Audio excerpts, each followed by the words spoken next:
Bueno, buenos días a todos. Esta es una secuencia de eventos entonces que hemos empezado el año pasado analizando diferentes países y en cada uno de estos países la idea es ver el tema de los impuestos que afectan a las exportaciones e importaciones de servicios.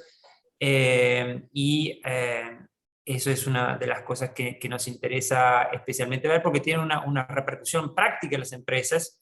Entonces, es algo que en general nuestros miembros en ALES nos reclaman y que obvio a las empresas les interesa conocer. Hoy día lo que vamos a analizar es el caso de Guatemala, que es un país que hemos visto desde el punto de vista nosotros a la distancia y que hemos condensado en el informe de CEPAL, que está en revisión, pero bueno, que esta charla también nos sirve para confirmar o no esos datos que nosotros conseguimos. La idea es, Walter y Catherine, que yo se les había contado, que estas son charlas muy dinámicas, vamos a tener muchas preguntas, los vamos a interrumpir, no es nada personal, pero sepan que esa es la metodología, ya sabemos que es lo que habíamos dicho antes, pero por si acaso. Y bueno, les presento entonces a Walter Martínez, que es partner de Deloitte Guatemala, y Catherine García, que es gerente de impuestos de Guatemala.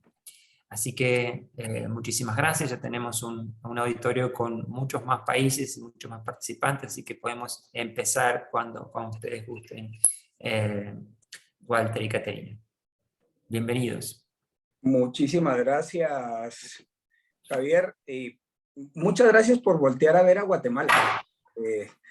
Creo que están pasando cosas interesantes y vale la pena siempre, y muchísimas gracias por ese esfuerzo, por esa iniciativa de conectar a los países de la región y tratar de hacer estos comparables entre cómo están evolucionando nuestras legislaciones, nuestras administraciones tributarias, cómo están evolucionando los negocios ante los cambios que se están generando.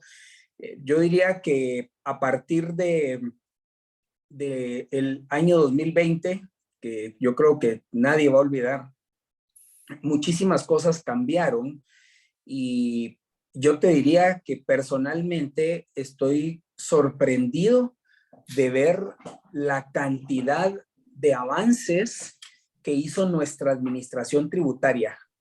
Nuestra administración tributaria, que en Guatemala la conocemos como la SAT, no como en México el SAT. Aquí es la SAT porque es la Superintendencia de Administración Tributaria. Venía dando pasos, yo diría, en una dirección muy alineada a lo que está pasando en el contexto regional, pero probablemente venía en segunda o en tercera marcha. El año 2020 fue un detonador y yo te diría que hoy van en quinta o en sexta y probablemente con el turbo activado. ¿Cuál fue el primer gran, creo yo, punto de partida, el principal cimiento que tuvo nuestra administración tributaria para a partir de ahí construir muchas cosas que se han construido? Y tengo que ser objetivo y decir que realmente muchas cosas han sido muy buenas y que creo que van en la dirección correcta. Fue la dichosa factura electrónica en línea, como comúnmente o coloquialmente se le conoce tanto aquí como en algunos otros países como FEL. Entonces, ¿por qué? Porque a partir de FEL se empieza a tener muchísimo más control y hacer un seguimiento bastante más cercano y bastante más oportuno a muchas transacciones. Entonces, y tal vez solo porque no quisiera seguir siendo maleducado, hoy tengo el gusto de compartir contigo esta charla, pero también con una gerente en Deloitte, que es una gerente que tiene una dualidad en su performance profesional, que ella es gerente de la línea de servicios de Business Tax, que es básicamente impuestos locales, pero también es gerente de nuestra práctica de comercio exterior, donde mucho de lo que es exportación e importación de servicios tiene que ver. Así es que la dejaría que ella también se introduzca y pueda comentarnos un poquito del entorno general, de lo que está pasando. Queremos ponerles un contexto antes de entrar ya en detalle a lo que son el tema central de hoy, que es importación y exportación de servicios y cómo Guatemala trata ambos temas. Gracias, Walter. Muchísimo gusto de estar aquí con todos. En efecto, la coyuntura en Guatemala actualmente pues ha cambiado bastante durante los últimos 2 años. Tenemos el tema de facturación electrónica y paralelamente también hemos tenido cambios en la administración tributaria de carácter de directores y del propio superintendente de la administración tributaria, que también han generado que tengamos incluso cambios en criterios institucionales. Algo de lo que vamos a compartir justamente tiene que ver con criterios institucionales que justamente hacen un análisis de cuál debiera de ser el tratamiento de diferentes operaciones de exportación de servicios. Quisiera compartirles ahora, para guiar la conversación, una presentación, si pudieran habilitarme. Bueno, como te decía, nosotros en general no usamos esto de compartir porque nos distrae un poco, Okay. pero si es algo puntual lo podemos ver con mucho gusto, pero tener la presentación como de fondo preferiríamos que no, que fuera una charla más desenvuelta. No te preocupes, nosotros la vamos a usar como guía para tratar de seguir un hilo conductual, correcto. Pero por favor se sientan en la libertad de interrumpirnos y de preguntar en el momento. Exacto. Y ahí yo te voy interrumpiendo porque la gente de la SAT está invitada, no sé si hay alguno que ya quiera presentarse acá de la SAT, pero les dije que trajeran muchos palos para pegarles a ustedes. No, pero está bueno. No necesitabas decírselos. Ya viene en directo. Bien. Así que no sé si están, pero bueno, todos son invitados a que puedan preguntar en cualquier momento. Catherine, con mucho gusto, si me dices que quieres mostrar algo de la presentación, me dices si la proyectamos, pero prefiero que no sea como un relato continuo. Buenísimo.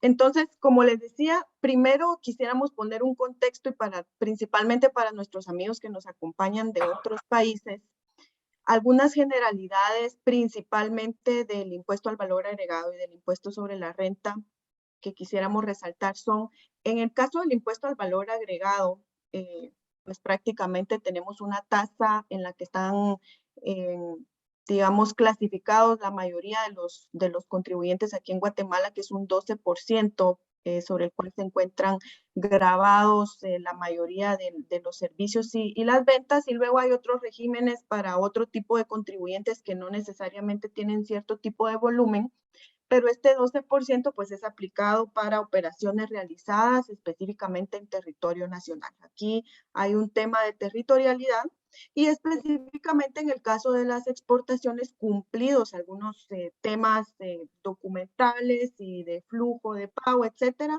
pues es considerado como algo que está incluido dentro de las exenciones generales de la ley del impuesto al valor agregado. Y en el caso del impuesto sobre la renta también tenemos un campo de aplicación territorial. Aquí, hay una cosa, Catherine, si te parece, siempre hacemos la estructura de la charla. Primero hablamos del IVA y luego de impuesto a la renta. Primero de exportaciones y después de importaciones. Simplemente para mantener un poco la estructura.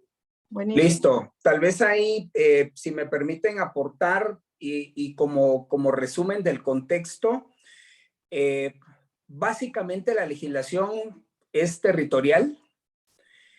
Por lo tanto, están grabadas todas las actividades que se desarrollan y en el caso particular del IVA, la transferencia de dominio de bienes y en el caso de los servicios, la prestación de servicios dentro del territorio nacional, respetando el principio de territorialidad.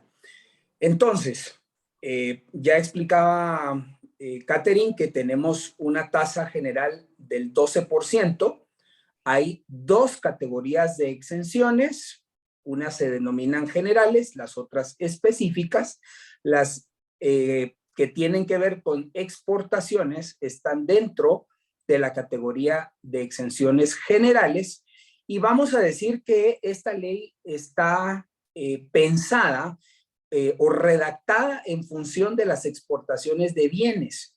Correcto. Con lo cual, el tema de los servicios se ha ido incorporando a través de criterios, a través de opiniones y de algunas otras legislaciones complementarias, principalmente de beneficios fiscales, que lo vamos a comentar más adelante, que incluyeron o incorporaron los servicios, vamos a decir, en los últimos, tal vez con un poco más de fuerza, en los últimos entre 5 y 7 años, diría yo, aproximadamente.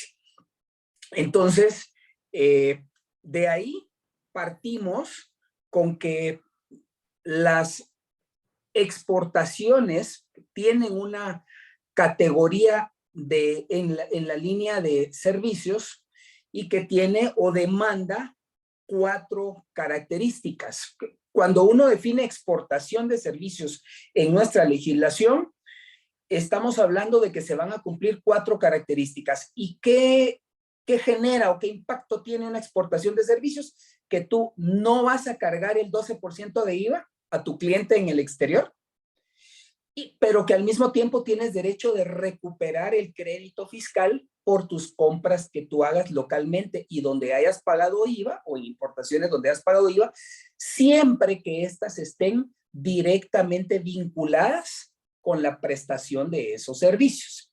Entonces, perfecto. Entonces tenemos 4 características para que se cumpla la exportación de servicios. Entonces, ¿cuáles son esas 4 características, Walter? Número 1, que el servicio esté prestado dentro del territorio nacional. Ok. 2, que el usuario final sea no residente ni esté domiciliado, tenga domicilio en Guatemala. Perfecto. Número 3, que el uso o el beneficio del servicio se dé afuera del territorio guatemalteco. Ok.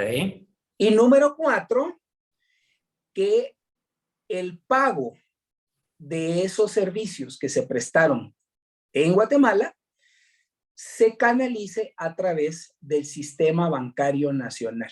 Esto es como una medida de control de divisas que el país aprovechó incorporar y que después podríamos desmenuzar esto en una ley de lavado de dinero, por ejemplo, y que tiene que ver con cómo se controla todo el ingreso de divisas a través del sistema bancario nacional.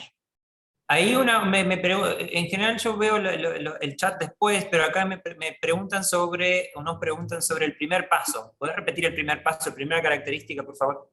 Que los servicios sean prestados dentro del territorio nacional. Ok, pongamos un ejemplo entonces, Modo Walter. 1. Okay. Call center. Modo 1.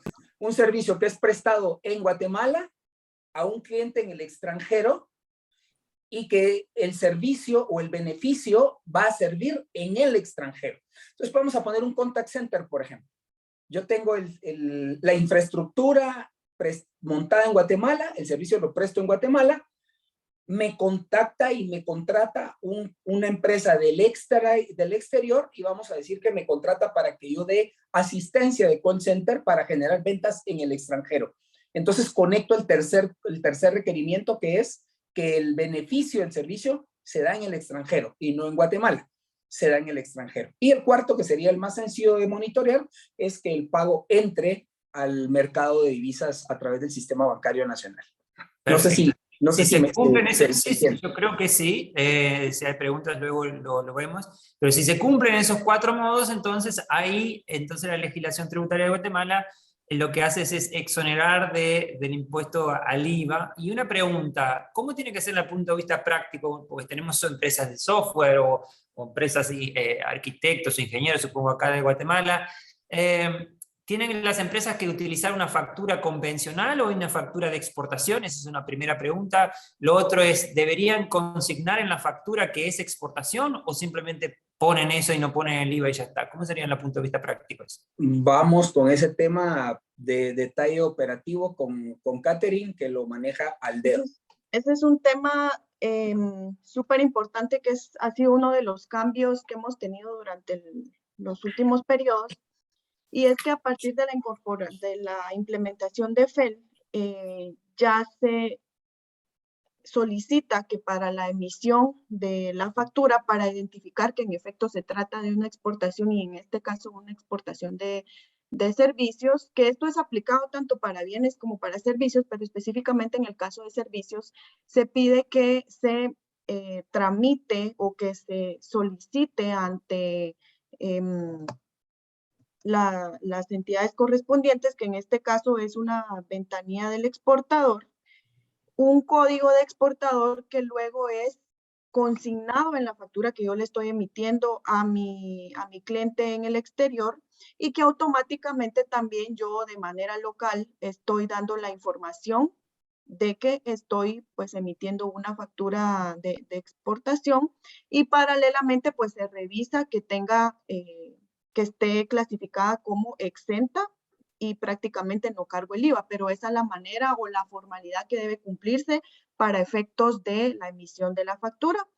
Adicionalmente ya para otros temas, principalmente de recuperación de créditos fiscales por el tema Dame un de... segundo, Caterina, antes que no te vayas de ahí. Lo que tiene que hacer entonces el exportador es registrarse previamente, ¿entendí bien? Es correcto, tiene que obtener un código de exportador y hay registros específicos que tiene que hacer el exportador que está calificado bajo una ley de beneficio fiscal. Ellos sí tienen que hacer un registro específico aparte de su código de exportador en la administración tributaria para informar cuál es la calificación fiscal o la calidad que tienen ante la administración tributaria. Perdón, Javier, ¿este registro una vez o a cada exportación?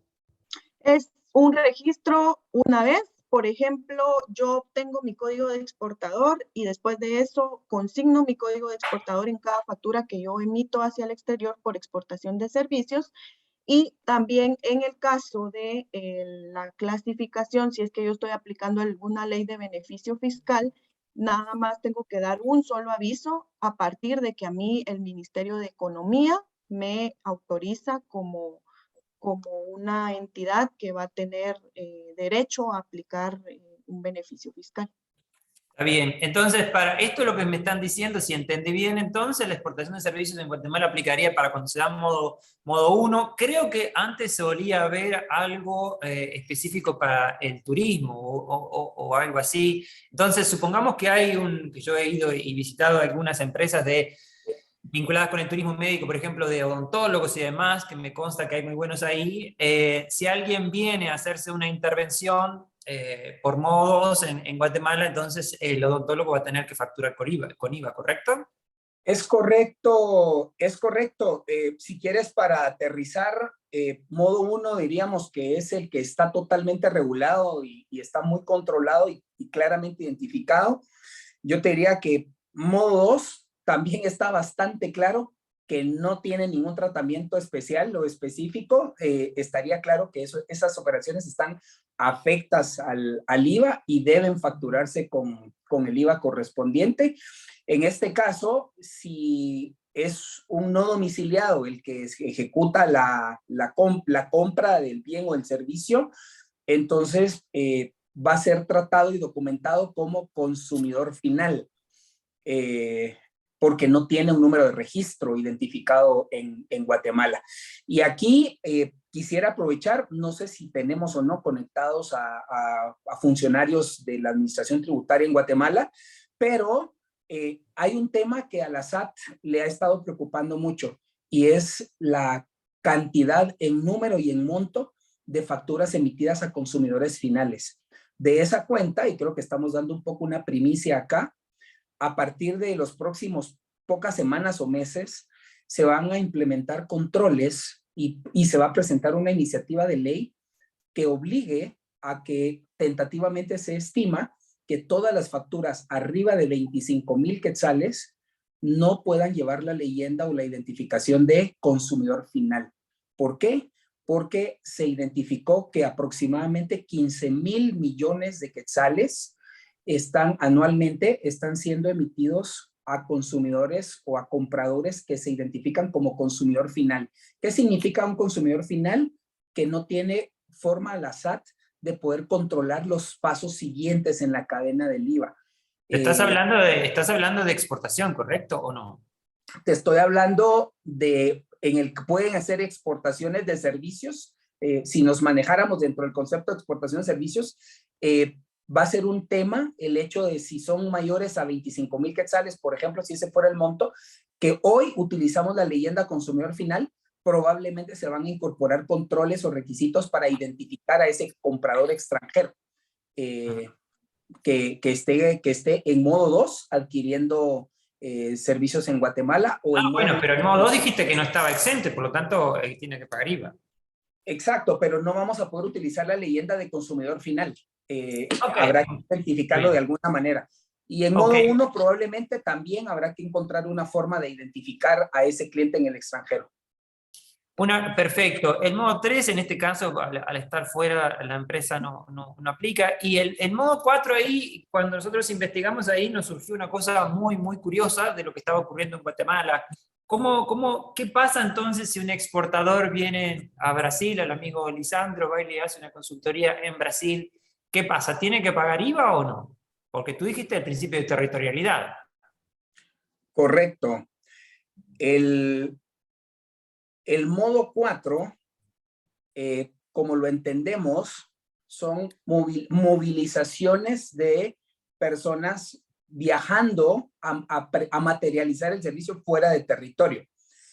En la presentación que nosotros teníamos, tenemos cuál sería el tratamiento tanto en IVA como en ISR en cada uno de los modos. Y modo 4, nosotros lo tenemos con un tremendo signo de interrogación. Si tú me preguntas a mí, yo no tengo ninguna duda de que estamos fuera del ámbito de territorialidad y que por lo tanto no estaríamos en un ambiente de exención, estaríamos en un ambiente de no afectación, porque estamos fuera del ámbito de ley. Perfecto. Pero no hay que pagar. Estamos de acuerdo que no hay que pagar. Entonces tú no deberías estarle cargando impuesto al valor agregado, como tampoco tendrías el derecho de reclamar crédito fiscal por las compras relacionadas con esto, por un tema de equidad y justicia tributaria, me explico. Pero no deberías. Pero hay un criterio del año 2018. Eso es lo que es curiosísimo. Cuando tú agarras ese criterio, si no estoy mal, creo que es el 5. 2018. Ese criterio tiene, si no estoy mal, como 6 o 7 diferentes tipos de transacciones. Vamos a pensar, creo que son 6. En 5 de las 6, yo no estoy de acuerdo. Porque en 5 de las 6 estamos hablando de temas que para nosotros o son modo 1 o son modo 4. En un modo 4 tú sales del principio de territorialidad. Tendría que hacerse una reforma de ley y cambiar nuestro principio de legislación para pretender grabar esto. Entonces, ¿qué pasa? Yo opino que cualquier servicio que es materializado afuera del país no cumple con las características de prestado en territorio nacional y por lo tanto no se da el hecho generador, ¿verdad? No se da ese supuesto que activa al sujeto pasivo, como tampoco genera el derecho de recuperaciones de créditos fiscales. Está claro. Pero en la práctica, ¿qué pasa, Walter? Porque en la práctica yo te diría, y si nos están escuchando nuestros amigos de SAT, ahorita se van a poner contentos, porque esto es carne para su material de auditorías. Yo te diría que fácil, el 80 o 90% de las empresas en Guatemala no cargan el IVA por estas transacciones. Y creo yo técnicamente correcto. No, es que para mí me parece obvio eso, pero por eso lo raro es que alguien, que la SAT generó un criterio que es a contrapelo del sentido común. Pero bueno, en fin, si hay alguien de la SAT que quiera explicarnos cómo se entiende esto, este criterio que han generado, no me acuerdo de qué año, 2015 dijiste, ¿no? 2018. El impuesto sobre la renta, perdón, pero es que estoy aprovechando que veo aquí que te sale un pantallazo de preguntas rápido y veo preguntan sobre el ISR. El ISR. Ahora vamos con el ISR, con el impuesto de la renta, ahora vamos, si no, nos perdemos un poco el hilo. Está bien, entonces el modo 4, en la práctica, las empresas no lo pagan aun cuando hay una resolución que sí. Lisandro. Hay un tema que creo que también para efectos de conocimiento de todos y que me parece a mí una muy buena práctica. Hace aproximadamente 1 año y medio, máximo 2, se implementó lo que se conoce como las mesas técnicas de diálogo público-privadas. Esta es una reunión generalmente mensual que la administración tributaria con el superintendente de la SAT y sus intendencias y gente de sus áreas técnicas, incluyendo el área jurídica, se reúnen con diferentes representantes del sector privado en Guatemala. Yo tengo el gusto y el honor de participar en esas mesas técnicas como parte de dos entidades que represento. Y en esas reuniones se están revisando temas sensibles o temas de criterios que dan duda. Este tema del criterio del año 2018 seguramente va a ser uno que se va a estar revisando en los próximos meses. Hay iniciativa de varios profesionales y empresarios que estamos pues un poco preocupados por este tipo de criterios que surgen de un año 2018 donde yo creo que probablemente la cultura en la administración tributaria era todavía diferente. Ok. Lisandro, ¿qué querías contarnos? Rápido, cuarta característica para considerar una exportación es que sea recibido vía sistema financiero nacional, ¿es correcto? Las divisas. Y le pregunto si el recibimiento por tarjeta de crédito, si es considerado en esta característica, incluso los pagos recibidos a través de PayPal, Stripe y estos medios electrónicos de pagos. Si este es sí considerado como sistema financiero nacional o no, por favor. Gracias. Buena pregunta, gracias. Sí se consideran. Sí se consideran porque las entidades emisoras de tarjetas de crédito son entidades reguladas por la Superintendencia de Bancos en Guatemala, con lo cual entran al sistema regulado. Y aprovechando tu pregunta, déjame comentarte que un tema que en Guatemala estamos tratando de impulsar es precisamente que en Guatemala puedan generarse pasarelas de pago. En Guatemala actualmente están funcionando 1 o 2, con costos muy altos, pero porque la legislación no ayuda.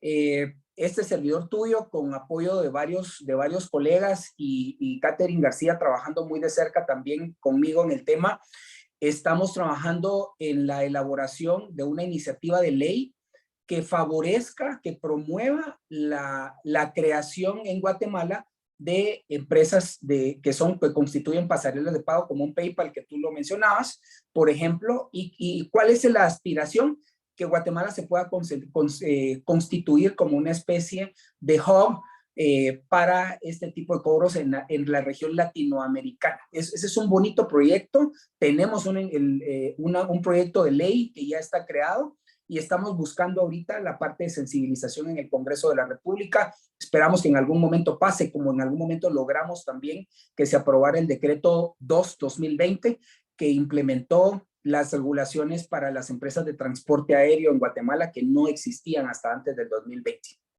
Buenísimo, ahí hay que ponerle el turbo porque les están pasando muchos países por arriba con eso de las fintech.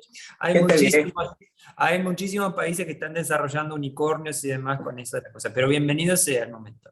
Una de las cosas que tú mencionaste es la devolución del IVA, y ahí, si mal no recuerdo, cuando yo estuve hablando con las empresas, lo que me decían, que tú lo que mencionaste, que es posible recuperar el IVA, compras me refiero, cuando se va a exportar, pero que formalmente en la ley, en una resolución, no me acuerdo, pero una normativa dice 30 días, pero que en la práctica, según las empresas, podría tardar de años. ¿Esto es así en la práctica o cómo funciona? ¿Se puede recuperar esto o no se puede recuperar? Ay, nos vamos a desahogar ahorita. Voy a dejar que sea Catherine quien lo presente. Tenemos 4 métodos en Guatemala y te voy a decir una cosa. Cuando una marca o un tipo de prenda de vestir se pone de moda y decimos que eso es lo que está te vamos a presentar la cuarta opción, que es la que ahorita está in y la que la Administración Tributaria está promoviendo, que te permite recuperar en un tiempo de aproximadamente 2 meses el crédito fiscal, pero voy a dejar que sea Catherine quien nos comente estas 4 modalidades de recuperación de crédito donde se confirma lo que tú estás diciendo ahorita. Coincidentemente con los comentarios que probablemente habían recibido por parte de empresarios antes, hay un primer régimen que se denomina régimen general, que es prácticamente la primera opción vigente en nuestra legislación por medio del cual se puede pedir la devolución del crédito fiscal acumulado en periodos semestrales. Sin embargo, este es el régimen en el que prácticamente no solamente están incluidos exportadores, sino que también es de aplicación para otro tipo de contribuyentes y por el proceso que conlleva justamente el periodo promedio en el que nosotros hemos visto que ya se puede hacer efectiva la devolución o la recuperación del crédito fiscal es de 5 a 6 años. ¿Por qué es esto? Porque luego de que el exportador, en este caso, hace su solicitud de devolución de crédito fiscal ante la Administración Tributaria, ya le generan un requerimiento de información, el cual cumple, etcétera, le realizan visitas para que pueda proporcionar todos los soportes de su crédito fiscal y posteriormente pues ya se llevan algunos meses en emitirle alguna resolución y en este caso, en este régimen, la peculiaridad que existe es que yo puedo pedir, por ejemplo, que me devuelvan 100, pero no necesariamente me van a devolver todo o nada, sino que pueden decirme, mire, yo solamente encontré los soportes adecuados, principalmente basándonos en estos 4 elementos que platicamos anteriormente, para el 60% de lo que usted me pidió, entonces yo le voy a devolver 60 y lo demás, pues usted lo va a mantener en su declaración para que sea compensado contra los pagos de IVA que se generen por las operaciones que sí están grabadas. Claro, pero ese es el problema, Catherine, que si vos tenés operaciones locales no es un issue esto. El asunto es que si son empresas exportadoras, ese es el asunto, ¿no? Netamente exportadoras. Entonces prácticamente es un flujo de efectivo que se queda ahí atrapado.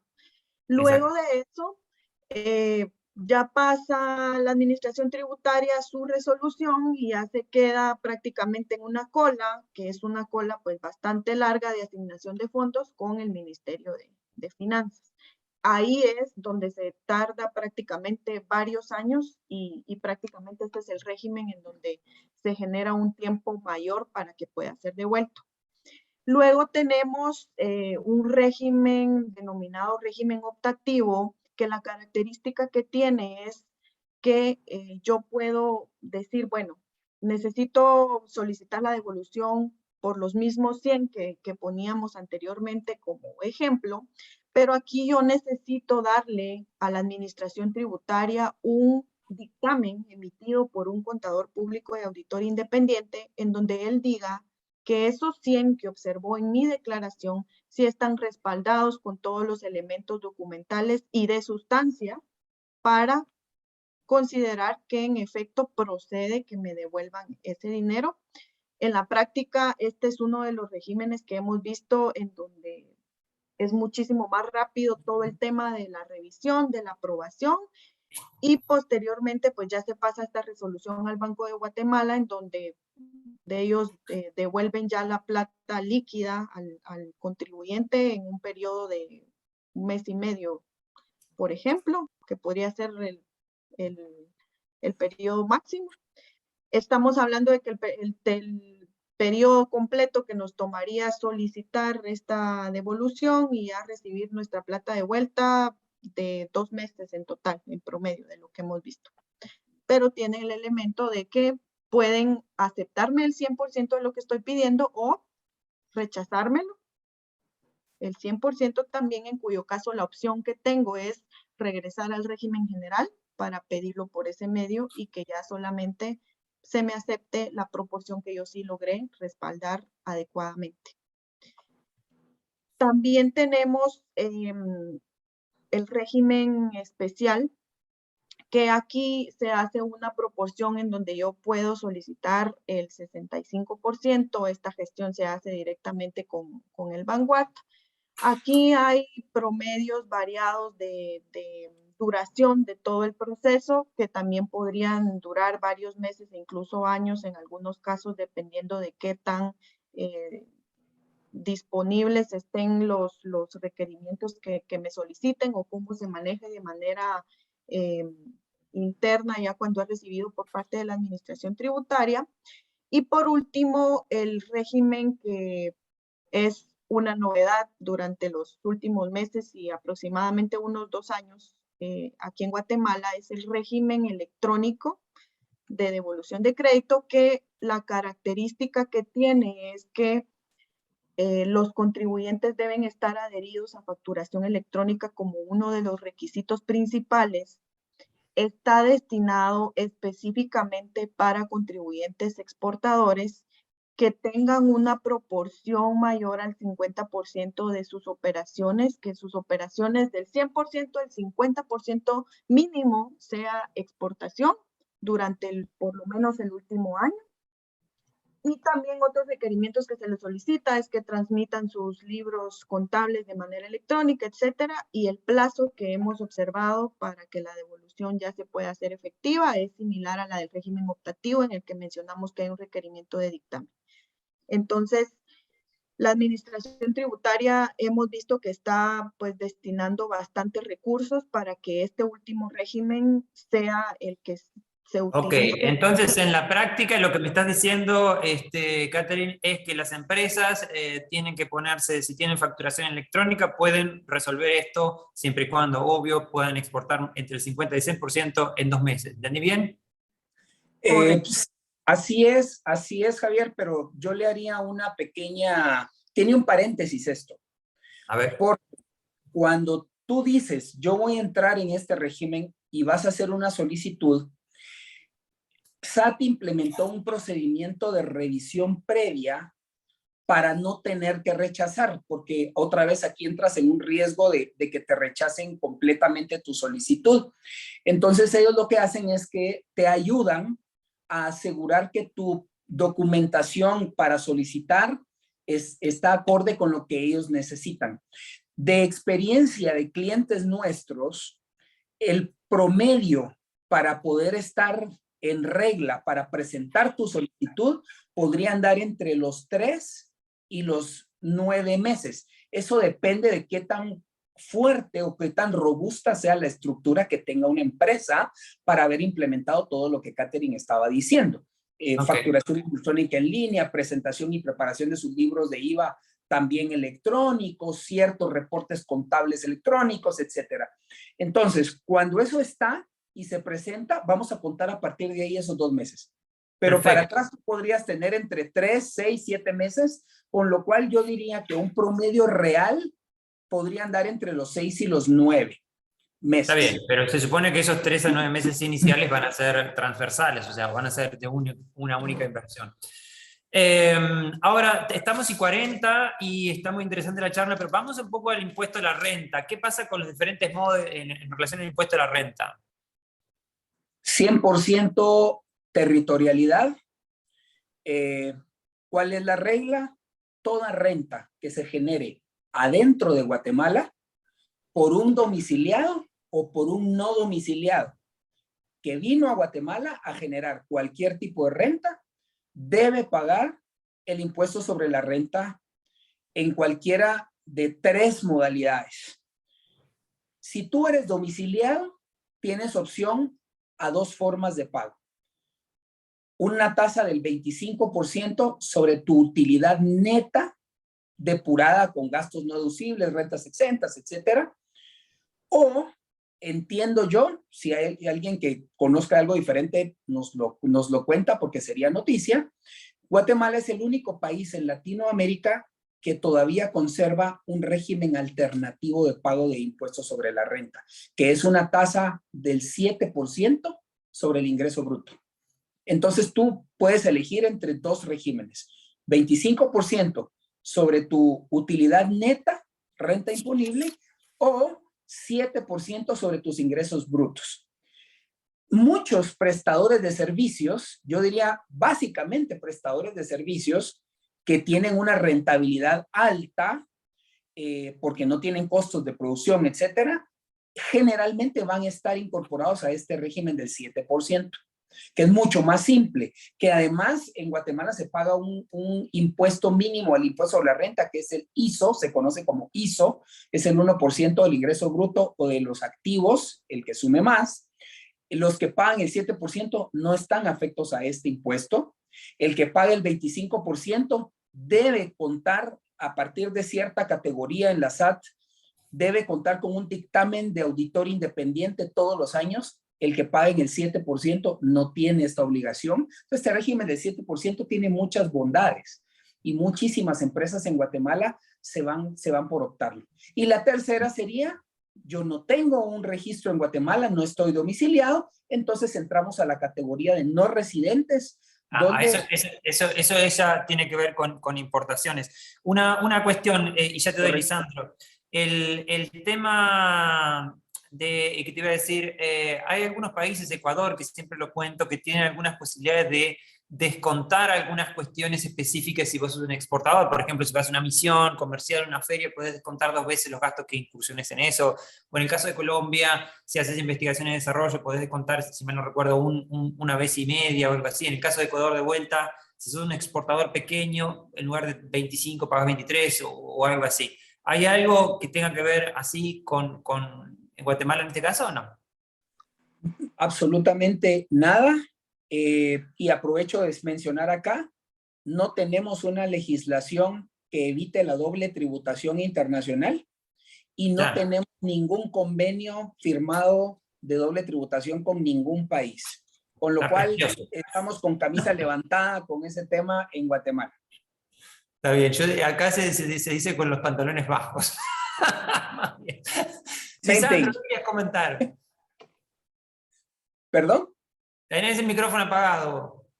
Sí, tengo una noticia porque acá en Brasil tenemos estos dos regímenes, uno de lucro real, de ganancia real, donde empezamos pagando desde 24 hasta 34% sobre la ganancia. Y tenemos un llamado lucro o ganancia presumido, donde al final pagamos una tasa de 8%, muy similar a lo que presentaste ahí de Guatemala, muy similar, pero 8 y tanto por ciento. Si algún país podía tener algo tan raro, solo podía ser Brasil. Sí, por cierto. Con Brasil se puede hacer un doctorado en el tema de los impuestos. ¿Qué te iba a comentar? Entonces, ok, no tenemos acuerdo de tributación, tampoco tenemos entonces régimen de lo que se llama tax credit, no exoneración fiscal, o sea, ahí tenemos una gran oportunidad de mejora para los exportadores de servicios, me consta el dolor que tienen ahí y que es entendible.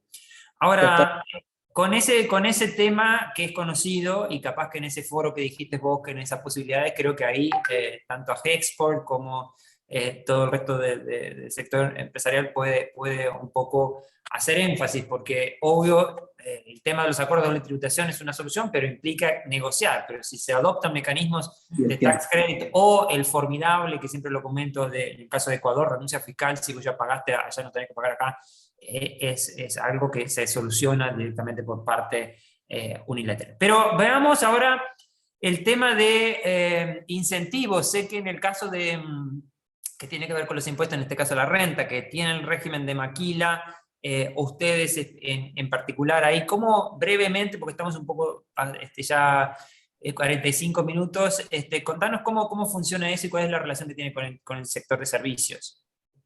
Tenemos varias leyes de beneficio fiscal que incluyen a los prestadores de servicios y de nuevo voy a dejar que sea Catherine quien nos los presente, pero voy a pedirle que hagamos énfasis en una reforma más o menos reciente que se hizo al decreto 2989, que es la ley de maquila, que incorporó específicamente una categoría para prestadores de servicios que además ayuda mucho en el régimen del IVA y es a donde muchos ahora están apuntando. Entonces te dejo, Kate, para que comentemos esta parte. Claro, sí, justamente la calificación de prestadora de servicios dentro de la Ley de Beneficio Fiscal de 2989, que es para la actividad de y es la Ley de Fomento y Desarrollo de la Actividad Exportadora y de Maquila.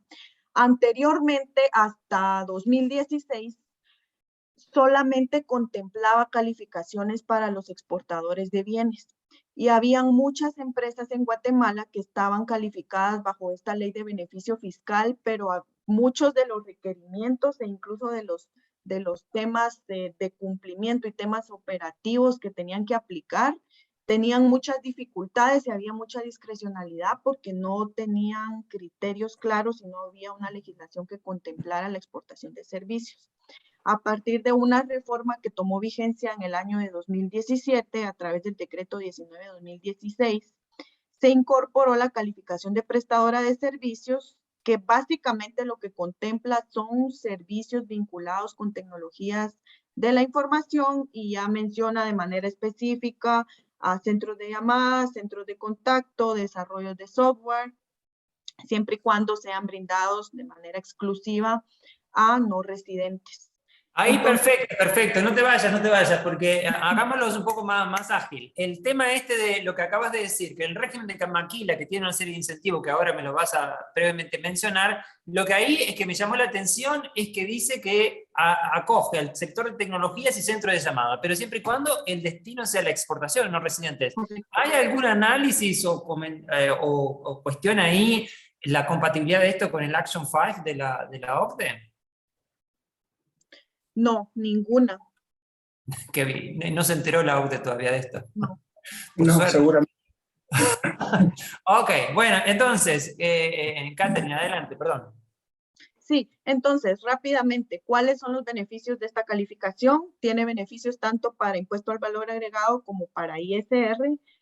Hay suspensión de IVA y de derechos arancelarios en la importación de equipo, principalmente, o de maquinaria que necesiten hacer este tipo de contribuyentes para prestar sus servicios al exterior. Hay una exoneración de impuestos sobre la renta durante un periodo de 10 años.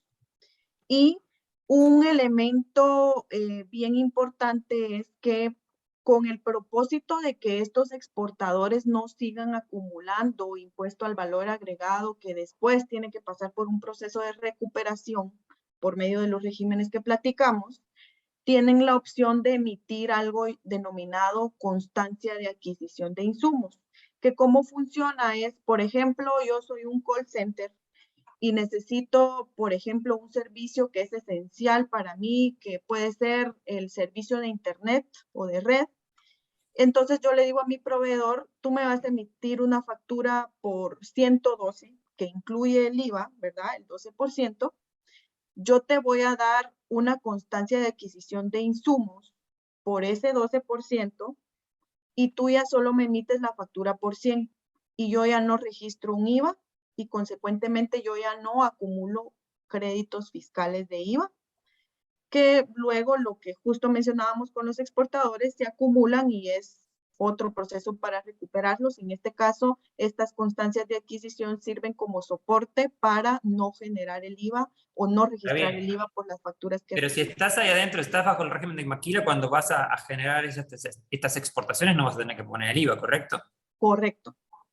Está bien. Una de las cosas, más allá de en general todo lo que brindan, tanto las zonas francas como las maquilas, es bastante estándar con particularidades, pero lo que me llamó la atención cuando le preguntamos a las empresas, en este caso de TI, no sé si hay alguna acá, es que el engorroso trámite para que puedan ser beneficiadas estas empresas, que en general lo que me decían es como que estaban pensadas para más las multinacionales, y sé que se ha beneficiado mucho el sector de BPOs, pero no así el sector de tecnologías de la información, por lo que me contaban las empresas, insisto, por la burocracia que implicaba y los costos asociados a meterse adentro. Sí, yo te diría yo te diría que hay un tema de que esto es una novedad en el Ministerio de Economía, que es quien hace los procesos de análisis y calificación. Nos tocó la experiencia de calificar a un, yo diría, pequeño contribuyente, entre pequeño y mediano contribuyente en Guatemala. Nos llevó en efecto un buen tiempo porque muchos criterios no estaban establecidos y porque muchos procedimientos eran distintos. Entonces, sin embargo, al final lo logramos y me parece que si se sabe manejar y se saben justificar las razones de por qué una empresa debería de poder ser calificada, sí se logra, sí hay entendimientos. Yo te diría que el proceso de calificación sí puede durar probablemente, si se dan estos tropiezos, entre 9 y 12 meses aproximadamente, pero sí vale la pena el esfuerzo por los 10 años de beneficio en impuestos sobre la renta, más todos los demás que... Correcto, eso te están entiendo, pero también incorporados. es cierto que eso es una de las cosas que siempre digo en este caso de Guatemala, pero el asunto es que hoy día abrir una empresa en Zona Franca, Costa Rica, en Uruguay o en donde sea, es cuestión de días o De días. de poco tiempo, y ni siquiera hablar en Estonia o en Dinamarca o en Delaware. Entonces, creo que ahí en América Latina tenemos mucho para hacer, porque 9 meses frente a 90 días de otros países de la región, o más rápido. Por supuesto. Y el tema de, ¿qué pasa? Hay una cantidad de preguntas, me gustaría abordarlas ahora. ¿Qué pasa con el tema de las importaciones de servicios? ¿Tienen que pagar IVA? ¿Tienen que pagar impuesto a la renta? ¿Cómo funciona? Las importaciones de servicios no estarían afectas a IVA siempre que el servicio se preste desde el exterior, partiendo y respetando el principio de territorialidad. Pero si va a haber una deducción o una imputación de ese gasto en la contabilidad del contribuyente que está domiciliado en Guatemala, el que está pagando el servicio, entonces entramos a ese régimen de no domiciliados para sufrir una retención de impuestos sobre la renta. El 80% de las transacciones que se tengan con el exterior van a estar afectadas a una tasa de 15% de retención. Hay algunas que tienen tasas un poco más bajas y hay un régimen que es un híbrido para todo lo que no califica en el 15 o en las tasas menores, que es del 25%. Pero yo te diría que en general la tasa que va a aplicar siempre va a ser el 15%. Pero eso me estás hablando de impuesto a la renta. Impuesto a la renta. Correcto. Y cuando el IVA, dijiste... el IVA cuando el servicio va a ser prestado desde afuera, no va a aplicar. Pero si vos me llevas a hacer una consultoría allá y que dé un curso y que sé yo, que sé cuánto, y voy a estar en Guatemala, ¿me vas a aplicar la deducción de IVA o no? En ese caso, en Guatemala existe un mecanismo que se llama factura especial. La factura especial es una factura que se emite por cuenta del vendedor, lo emite como el vendedor no domiciliado, no tiene la capacidad de emitir una factura, entonces yo emito una factura especial por cuenta del vendedor, causo el IVA, lo pago en esa factura especial y también tengo derecho a reconocer el crédito fiscal por esa misma. Ok, no hay retención, sino que vos lo podés descontar después. Solo este escenario de la factura especial aplica luego de que hay 183 días de que la persona no residente ya estuvo de manera ininterrumpida en territorio nacional. Antes de eso, se le seguiría practicando una retención de no residentes, que fueron las tarifas que mencionaba Walter antes. Pero ¿me estás hablando de IVA o impuesto a la renta? De impuestos sobre la renta, es decir, hay un primer escenario. Pero por eso, el IVA es si en cualquiera, antes o después de ese tiempo, puedo descontar, o se puede descontar, ustedes lo pueden descontar y no me tienen que hacer retención, ¿correcto? Con la factura especial. Es correcto. Está bien. Y el tema del impuesto a la renta, ahí marcha preso depende de entre 15 y 25%, si entendí bien. Es correcto. Buenísimo, súper dinámica la charla, perdón enloquecerlos, pero bueno, yo les advertí antes. Entonces, ¿podrían por favor repetir las características de la importación de servicios? Ya lo contamos. ¿Y cómo se toma el caso de enviar gente a otro país a realizar ese trabajo? Eso también lo dijimos, ¿no? O sea, si estamos en el modo 4, ahí modo 4. En la práctica las empresas no pagan impuestos, si bien hay una resolución, digo, impuesto al IVA, y si bien hay una resolución que, de la SAT en que deberían. Les dejo el dato a quienes nos están viendo y escuchando. El criterio al que yo les hacía referencia es el 10-2018. Perfecto. Y está en la página de la SAT por si quieren estudiarlo. O sea que formalmente deberían tener que pagarlo, pero en la práctica las empresas se hacen la sota, como se dice acá, y no lo pagan. No, y es que recordemos que hay un principio que es que tenemos la jerarquía de ley Ah, muy bien, muy bien. Interna no puede ser superior a un decreto del Congreso de la República. Con Ok. lo cual, esta es una opinión y si tú consideras que un decreto, que en este caso sería la ley del IVA, te ampara, entonces por eso es que los contribuyentes toman la decisión que toman. No porque quieran, sino porque tienen una ley que los ampara y esto habrá que discutirlo en un proceso de audiencia y de Sí, discusión sí, formal con la claro. administración tributaria. Si la SATA genera algún tipo de reclamo, ahí se empieza la historia. Ok. Es correcto. El amigo Joaquín de la Cámara de Comercio de Santiago nos dice las prestaciones mixtas, si es posible, una parte realizada en Guatemala y la otra parte realizada en el exterior. No sé si está Joaquín todavía por acá, pero las prestaciones mixtas es si vos, por ejemplo, haces modo 1 y modo 4, ¿cómo funcionaría en ese caso? Desde nuestro punto de vista, aplica el criterio completo de modo 1 porque tendría sí un servicio que estaría parcialmente siendo prestado desde acá. Entonces, si vas a generar una sola facturación, mi recomendación sería que te fueras por aplicar modo 1 al 100%. Ok. La obtención del código de exportador es requisito para que una empresa de servicios, aunque no realiza solicitud de devolución fiscal, de devolución de crédito fiscal, o sea, ¿me expliqué? O sea, este código que me dijiste, Catherine, lo necesario, necesita, aun cuando nos va a pedir el crédito fiscal después. Sí, sí es necesario. Y por ahí vi que comentaron también que era aplicable solo para exportadores de bienes. No, pero ahí no nos metemos, los bienes son cosas de mortales, esto es mucho más sofisticado. Claro, claro, pero lo que iba a comentar de este tema es que este es un campo que se habilita en la factura, que fue hecho así por la Administración Tributaria justamente para identificar la exportación, quién es el exportador, etcétera. Entonces, sí hemos visto que se habilita para la exportación de servicios. Ok, porque acá lo que dice Rocío es que solo se aplica para, que es de Agexport, si mal no me acuerdo, es para los productos. Vos me estás diciendo que sí se aplica para los servicios y hay una norma que lo De determina. hecho, Perfecto. cuando ya se da el aviso para cuando te calificaste bajo una ley de beneficio, ese es uno de los trámites que se tiene que hacer, obtener ese código. Perfecto. El tema de las tarjetas y PayPal, sí lo admite, el IVA es de devuelto directamente, uno paga en maquila, ya respondió allí, ahí no te entendió. El corazón, Claudia Mendoza de Paraguay, si estás por ahí y querés aclararme esa pregunta que no la entendí.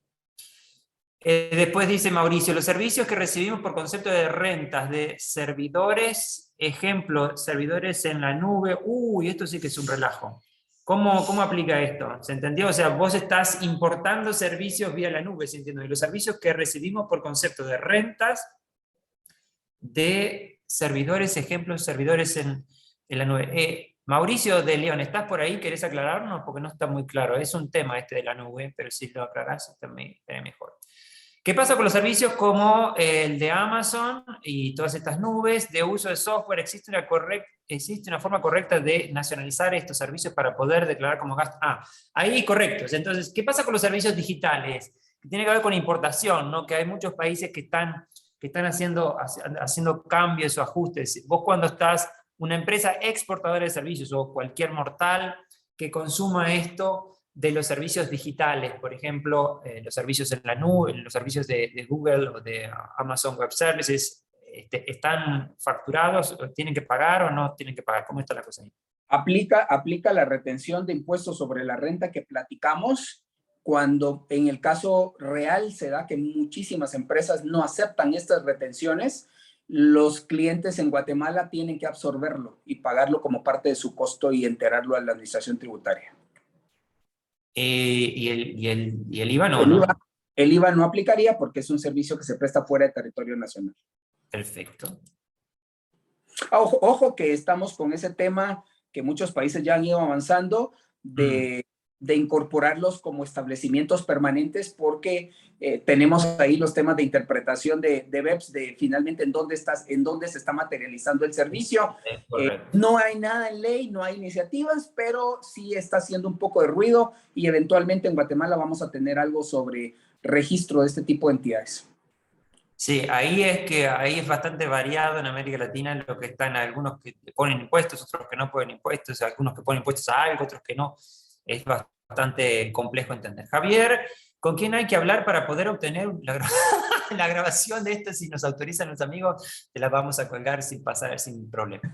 Somos una empresa que instala y presta servicios en Guatemala en régimen, supongo que en régimen de Magila. Somos una empresa que instala y presta servicios en Guatemala en régimen general. En régimen general. ¿Cómo se haría para que la compra de bienes en otro país y venderlos en un tercero país sin pasarlos por Guatemala? Vos lo que querés hacer una trading en Uruguay, en este caso Uruguay, ¿no? Sí, build to ship to. En Uruguay tenemos, hay un sector muy, muy importante que hace eso, es trading. ¿Cómo funciona? ¿Cómo funcionaría? ¿Tiene que pagar impuestos o no? Pregunta interesante porque hay un criterio también de la SAT que básicamente no considera esto como una exportación y dicho de paso, SAT en Guatemala considera mal vistas este tipo de transacciones. Lo ve como un foco de posible evasión fiscal al dejar las utilidades afuera de Guatemala y dejar en Guatemala la utilidad que os quieran, porque lo que dicen es, usted vende a un precio y después está entregando a otro precio, pero esa utilidad no sabemos cómo fue calculada y en Guatemala usted me puede estar reportando lo que quiera. Entonces, hemos tenido problemas y discusiones fuertes con este tema del trading o el build to ship to, como nosotros acá en Guatemala lo conocemos. Nosotros creemos que en ese caso serían transacciones fuera de territorio nacional. Si yo estoy comprando afuera y vendiendo afuera, y lo único que debería de considerarse es probablemente un servicio de intermediación.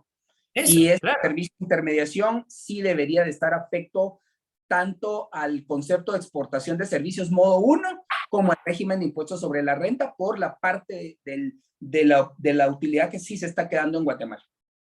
Exacto, no tiene mucho misterio. Bueno, si no se lo recogen en Guatemala, sí, acá en Uruguay hay un régimen muy, muy favorable que si mal no recuerdo paga 3 por mil o 3% solamente y es bastante fuerte Uruguay en ese sector. Así que bueno, creo por ahí son las preguntas. Impresionante. ¿Hay más preguntas sobre la audiencia? Mientras tanto, pueden hablar. Es abierto el panel, así que no hay ningún problema. Mientras tanto, en los últimos minutos, ¿qué reflexiones que podrían decir de 3 o 4 sugerencias de mejora para los amigos del gobierno o en general de Guatemala, en este caso de los impuestos e incentivos en servicios? Hay una iniciativa que yo te mencionaba hace unos minutos, que es una ley de fomento al comercio exterior. Básicamente es tema servicios, conectividad, tecnología. Ojalá que esta iniciativa de ley fuera bien recogida no solo por el Congreso, porque tiene que llevar un dictamen favorable de la SAT y del Ministerio de Finanzas. En algún momento va a llegar a sus manos esta iniciativa. Yo creo que es muy sano y muy necesario. Tú ya decías, por ejemplo, que hay otros países que están siendo bastante más dinámicos en este tipo de temas y me parece que Guatemala tiene que incorporarse a este contexto global. Y lo otro es revisar este tipo de criterios como el 10-2018 y algunos otros, porque yo creo que hoy el comercio y particularmente el de servicios ha cobrado un dinamismo que necesita también que nuestras legislaciones se adapten a esta nueva cultura global. Correcto. Y no te olvides el asunto de la solución de doble tributación, que ahí es un issue en particular de lo más importante. Total. ¿Preguntas? ¿Algún comentario adicional? Cumplimos en hora, chicos, como es de esperar. Fuimos muy preguntones, de eso se trata. Así que bueno, hay una última pregunta. Si vendo en México con una filial y luego las utilidades las transfiero a Guatemala, ¿eso paga impuestos? Eso es otra cosa, pero sería como si vendo en México, tenés una exportación modo 3 entonces, y vos lo que querés saber es si esas utilidades que vas a meter a Guatemala y vas a tener que pagar sus impuestos supuestamente sobre las utilidades, si es que tiene Guatemala. ¿Saben, chicos, cómo funciona esto? Si entendí la pregunta, las utilidades se generan fuera de Guatemala en una transacción en México y lo que hacen es transferir las utilidades a Guatemala. En este caso no costo, no debería haber costo fiscal, porque más bien es una internación de beneficios generados en otro país. Correcto. Ah, porque claro, dijiste que el sistema era territorial. Perfecto. Sí, sí, correcto, está bien. No afecta. Sí, sí, sí. En los otros países, porque en los otros países que es global, ahí sí les van a caer. Exactamente, es por el tema de territorialidad. Muy bien. Bueno, yo quedé encantado con el evento, muy dinámico, muy simpático los chicos, preguntas muchísimas y vimos a mucha gente de América Latina que los queremos mucho. Así que bueno, encantados y nos vemos en el próximo, que les cuento va a ser el 1 de junio y va a ser sobre la última regulación en materia de OMC de servicios. Va a hablar un gran especialista, Felipe Sandoval, que ha sido negociador de Chile en la OMC. Les mando muchísimos saludos a todos, espero que Saludos. se cuiden. Chau, Muchas chau. gracias. Hasta luego. Pronto. Chao, gracias. gracias. Saludos a Gracias. todos. Muy Chao. interesante. Gracias. Saludos. Gracias. Chao, chao.